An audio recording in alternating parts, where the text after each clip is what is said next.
Hey, it was very difficult to make, because spoiler alert, she is not a DPS, but it's fine. We're gonna test her weapon, her new weapon, now that I've finally got it. It took me so long to get it, since, she was gone for a couple months already.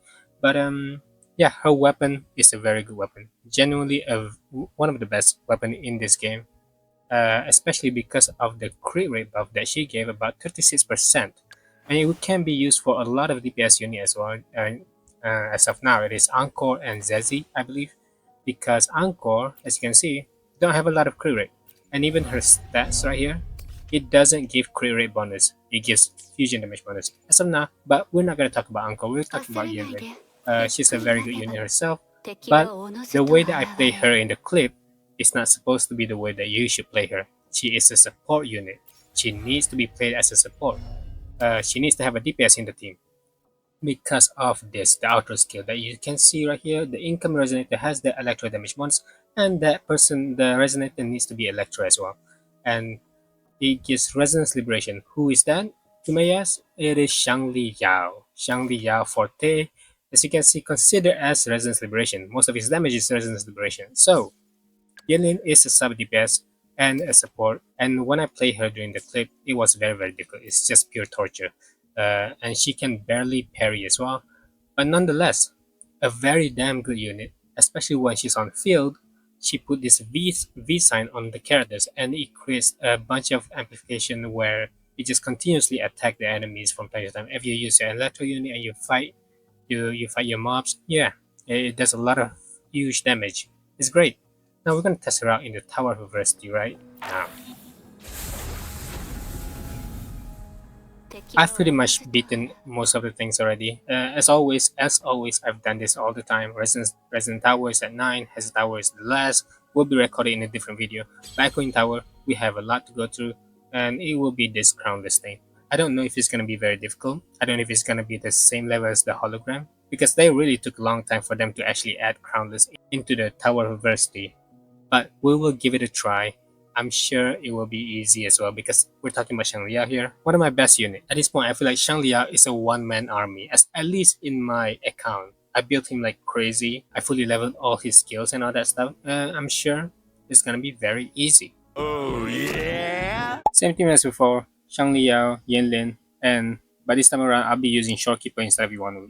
Usually I try to use Yuanwu, but you know what, forget it. I'm just gonna straight up using Shorekeeper. And we will try to make a comparison after this. We will try to make a comparison once I beat this crownless with the Yinlin's weapon, and afterwards I'll try beating it again by using the Yinlin's old weapon that I used before this whole time. Yeah, let's give this go. I don't think it's gonna be that long though. Yinlin is very strong. We'll make a comparison through the time. I can't use shopkeepers all a bit too soon. Oh, okay, never mind. Oh, look at that parry. But Yinlin's parry, I have to admit that it's not as good. You know? It's not that great, unfortunately. I mean, look at that. Even her skills doesn't properly parry the enemies. You have to really time it. Oh wow! I mean, to count this is actually very easy to beat. Come on, Shanglia. He usually is really good at parrying, and I miss Shorekeeper's intro skill. Damn it, that's too bad. Okay, let's do this again, and I'm sure it's really not that long. I still have like a lot of time, as you can see, like 4 minutes. I mean, 1 minute left, I suppose. Okay, use the Forte, then skill again, and then ult. Just so you know, my crit rate right now is definitely above 100%. I got hit a lot. Holy crap! Oh my god, this is the. I got nerfed because I yapped a lot here. Yeah. Oh, I missed Shorekeepers again. Wait, did I? Okay, Shorekeeper just revived me. That is just embarrassing. Wait. Yeah, let's redo this again. I just want to get Shorekeeper's intro. Man, this is such a terrible gameplay. Just so you know. This is actually a really bad gameplay. I don't usually play this bad, alright? Chill, I don't play this bad. It's usually when I'm recording, I tend to make a lot of mistakes, but yeah, still a lot of time. Um, I'm gonna make sure that look, the things that I did pretty bad. I did pretty bad. I will do this again multiple times and see like what the best record is, but I will record a video again. the I will record a video again where I just do the one with the 3-star weapon. I'm sure the 3-star weapon itself can beat this as well. Unfortunately, I played very bad whenever I start talking. But look, we beat it around like what 1-2 minutes only, and that was pretty fast. And honestly, I'm kind of want to play. I'm kind of want to play the Hazard Tower as well. Like we got a lot of time, so I might as well just go for the Infinite Rider. We're using the same team, all right? We're using the same thing, so I might as well just finish this up. And look, I'm thinking. I do worry because like I know the next video I'll be making about the Tower of Adversity will be kind of short because I have to play Dungeon, and Dungeon is quite strong as well already. And the next one will be Changli. Changli is also quite strong, and fighting that monkey is pretty easy already. So this is gonna cut a bit of my videos, but it is okay. Sure. Whoa, I messed up again. Great. Wow. Yeah, that's what happens when you just can't focus. Yeah, just dodge everything. Yep, nicely done. Okay, alt, quick, everywhere, and use the echo. Nice. And yeah, 200,000, nice. But I feel like it's kind of low. I feel like I'm missing something here, to be honest. I feel like he will be doing much more damage. And I missed the inter skill again. Yeah, I kind of messed up the rotation here. It's pretty obvious, but it is what it is. It's fine. Okay, use the ult. I did use the ult a bit later, but that is because I wanted to get the shield up, the shield from the bosses first. Yeah, she can't parry very well, unfortunately. She really heavily this when it comes to parry. I really tried. Okay. During the time I made those clips of Yinlin, I tried to make a bunch of parries from Yinlin, but it's just almost impossible. Like a lot of times I miss the parries, or I just can't. She just doesn't parry. And by Shang Liao on the other hand, using his skill is like wow. It's crazy. Still can't believe that he's a free character. Okay, I messed that one up. Yeah, do this again. Try not to get the shield back. Okay. Then do your thing. Right. Okay, ult and everything. And look, like I said, I will be recording everything again. So don't worry if you would like to see the comparison of the ones with the 3-star weapon that I've been using. Like I said, I probably played this pretty damn bad. Like I am playing this one really bad. So my guess right now is that my Yinlin at least never had an issue when it comes to crit. And this weapon, the reason why it's so good is because of the crit stats. It's about 36%, right? And my Yinlin is already like have above 100% because of the buff from the fortes. So that's just crazy. And if you have a different 5-star echoes that give like crit damage instead of crit rate, I'm using a crit rate right now, but because I still couldn't get a crit damage set from the thing. But it's okay because of the amount of crit rate the weapon gave. You have a better chance to just use a 5-star echo that gives crit damage instead, and you will be using a much better Yinlin, and you will definitely pass the Tower of Adversity a lot more easier. Now that we finished the Tower of Adversity, let's get to the fun part. Let's give Yinlin a good test run in the Depths of Illusive round. Now this is the final level of the Depths of Illusive round. So if you don't already know, your weapon and resonators are gonna be fully leveled automatically. Except for the skills will remain the same. This is where I left off, level 5, 8, 8, 8, like 5. Including these ones, they will remain the same. Nothing will change. And that's about it. Let's get to it. Wow, this is actually very surprising. I come across Yinlin in the Mystery Dreamland. If you don't know what Mystery Dreamland is, you have this place, this door in the middle of nowhere in the room, in the corner of the room usually, and then you meet a character like Zizi or Jinxi or Changli. And right now, I come across Yinlin, which is pretty rare actually. And when you talk to these characters, you get different sort of skills, like you get from the girl, from the ghost girl or something. Sometimes you also come across with traders, which is kind of nice. But unfortunately, this time around, I got pretty garbage stuff. And after you claim all the skills, you get all these three metaphors, which is just a huge bonus. If you come across with two of these green doors, always choose the Memory of Dreaming. Memory of Dreaming gives a lot more benefits into your character's progression. All the upgrades and stuff is in Memory of Dreaming. But the Memory of Dreaming is a bit of a gacha thing. I will have to say, like, you have to actually like destroy this car and all that stuff. I'll show it to you. Look, I don't think there's a possibility that you can get three of the metaphors. I know a bit of a stuff that I learned from playing so much Devil Instagram. You hit the middle one, you get a bit of this, and then you just take one, and then the last one is this. Ta-da! Yeah, and that's about it. Let me just keep doing it. Let me just keep showing it to you. Whether I can find it or not. Nope. Nope. This one. Yep. That's just not a possible chance for you to get the third one. I've tried it many times, and it seems like I'm stuck with only two. Alright, now that we're finally here, we're finally the dreamless dream.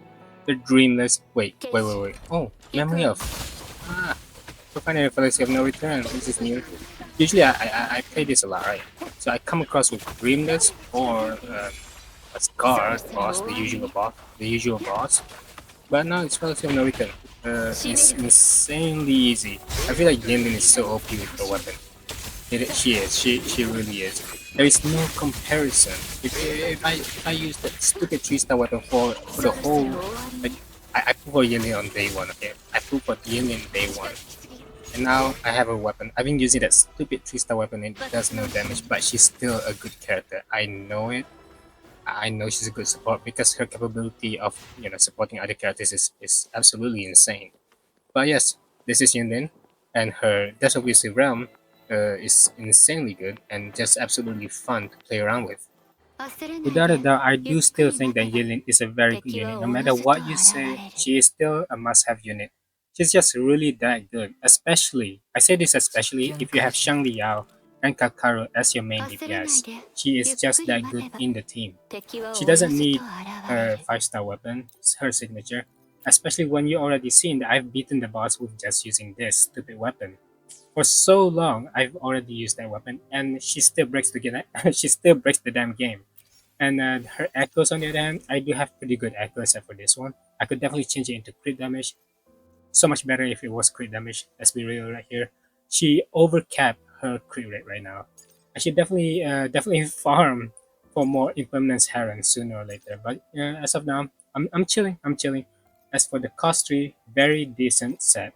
This one as well, and the last one could be better. I believe it could be better. Basic attack damage bonus is just not that good on her, especially when I use her as a heavy attack more than a basic attack. Actually, I continuously, I don't know why, but I remember reading somewhere where her heavy attack does more damage compared to using basic attack. I'll look it up later maybe, but yeah, that's about it. Her skills, I mean her sequence on the other hand, is not worth getting whatsoever. I do think like if it's not a game changing character for sequence wise, it's just not worth getting. This is just damage increase, damage increase, damage increase. Maybe in S6 or something, she will be game changing, but is that even worth it? I mean, come on, don't bother using it unless you're wanting to use her as a main DPS. You can try go for it. I guess I'm not gonna be judging you if you want to go for her S6 and all that stuff. But look, she is a very good unit. That's about it.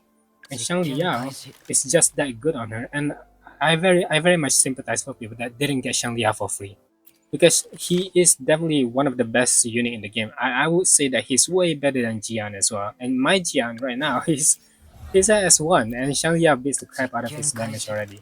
I do have his weapon, but I do have both of their weapon as well. I recommend people to try and go for both of these characters' weapon. Actually, if they have enough wishes, I encourage it because weapon banner in Wuthering waves is not a scam one bit.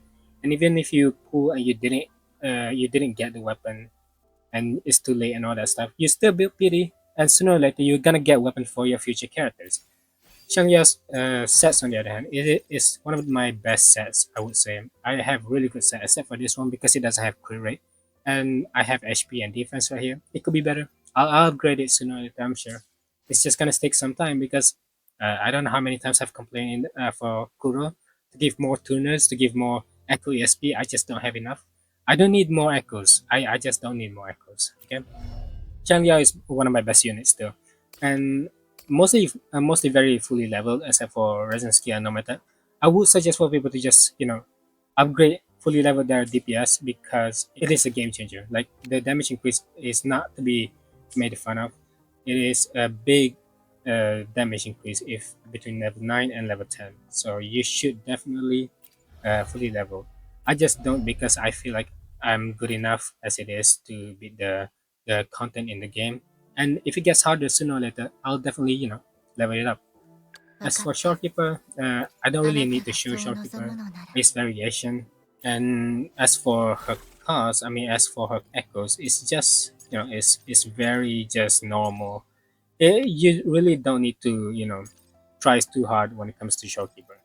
I do want to get her weapon sooner or later because I feel like it does brings beneficial for the team's rotation, and maybe sooner or later even get her S1 because it makes the rotation a lot more easier to play around with and more fun. I do enjoy the fun factor of this game.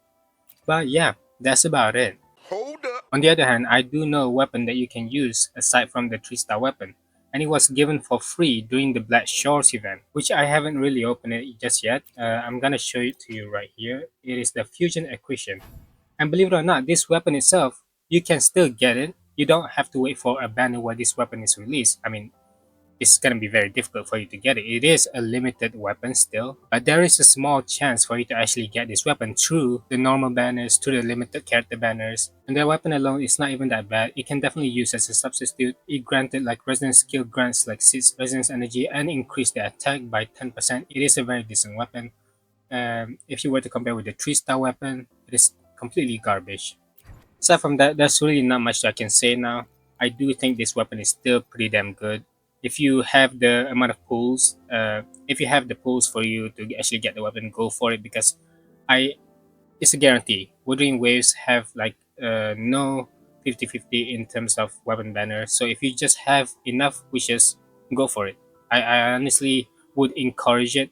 It's not a scam whatsoever. If you have the wishes, just pull for the weapon. I did say the same thing when it comes to Shangria's weapon before this because people get Shangria for free and this weapon just gives so much damage. I believe 30% more damage for Shangria. So if you have the amount of pulls currently, just go for it. It's okay. It's not a scam. And even if it is, and even if you don't have enough, you will just build pity. If you got it, you got it. You will guarantee to get the weapon, the limited weapon itself. So, thank you so much for watching till the end of the video. This is a small clip from the fight of the Crownless, where I actually properly use the weapon without actually yapping all that much. I tried to use all my focus into this match, and I suppose Yinlin using the weapon really did make a huge difference. As you can see from the timer alone, Yinlin has definitely become less irritating to play around with. Having to talk to playing the game is definitely a lot more difficult for me. And I believe at the end of the video, I hit about like 3 minutes and 48 seconds. So the proper timer is 30 seconds difference from me using the 3-star weapon, the unleveled 3-star weapon, in comparison to the 5-star weapon, which is already level 80. So I hope you enjoy watching the video. If you do enjoy it, consider liking the video and subscribe to the channel. I'll see you around for the next video. See ya.